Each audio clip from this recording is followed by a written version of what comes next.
मनोज जरांगे 20 तारखेपासून परत एकदा उपोषणावर बसत आहे. त्यांनी 13 जुलैचा अल्टिमेटम दिला होता राज्य सरकारला आणि तो संपला आहे. राज्य सरकारची काय भूमिका आहे मनोज जरांगेंच्या आंदोलना आणि त्यांच्या मागणीला घेऊन? संवादातून समाधानाकडे ही राज्य सरकारची भूमिका आहे.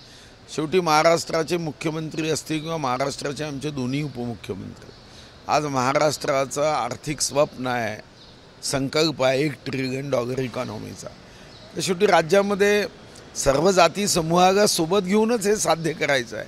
हा छत्रपती शिवाजी महाराजांचा महाराष्ट्राला 18 पगड जातीला एकत्र घेऊन हिंदवी स्वराज्याचं स्वप्न, रयतेचं राज्य हा संकल्प पूर्ण करण्याचा दृढनिश्चय हा छत्रपतींचा होता. त्याच महाराष्ट्रामध्ये शिवभक्तांचा तोच निश्चय आहे, तोच दृढ संकल्प आहे की सर्वांना एकत्र घेऊन पुढे गेलं पाहिजे.